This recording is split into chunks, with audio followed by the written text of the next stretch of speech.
Emmanuelle Corne, Équibuche, je suis audacieuse. Entreprendre, c'est une aventure, que ce soit pour un homme ou que ce soit pour une femme. Je dirais que la différence, c'est quelque part aussi dans l'éducation.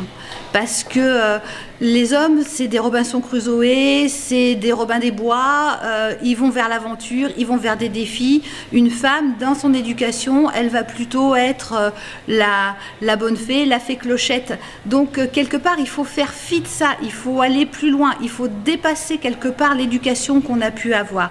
L'audacieuse, ça part de l'intérieur. Quand on est audacieuse, c'est qu'on croit à son idée. On a un projet, on y croit. On n'a pas une destination, mais on a plutôt des directions et on avance. Être audacieuse, c'est vraiment vivre son projet depuis l'intérieur et s'y accrocher. Et parfois se mettre en colère aussi, parce que quand on est audacieuse, on rentre dans le monde, nous on a mis un projet industriel, on n'est pas dans le monde des bisounours.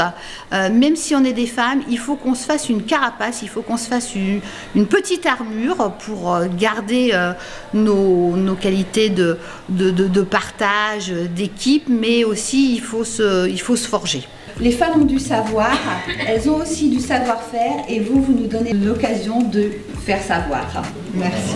Et puis quand on croit vraiment à quelque chose, on l'a vu ce soir avec toutes ces femmes formidables qui étaient nominées, elles se sont dépassées, elles y ont cru, elles y sont allées, que ce soit dans le monde de l'automobile ou que ce soit dans le monde du gardiennage, qui ne sont pas forcément des mondes féminins et pourtant elles ont réussi à le faire. Alors le prix des audacieuses, déjà, c'est une reconnaissance. Et quand on est un entrepreneur, qu'on se bat au quotidien, qu'on a des journées qui ne sont pas forcément faciles, d'avoir une reconnaissance, c'est très important. Ça fait chaud au cœur et ça permet de s'appuyer, de retrouver de l'audace, je dirais, quelque part pour continuer. Et puis, au-delà de ça, bien sûr, ça permet de partager. Et de telles réunions comme ce soir, le trophée des audacieuses, ça permet ces rencontres qui sont très riches.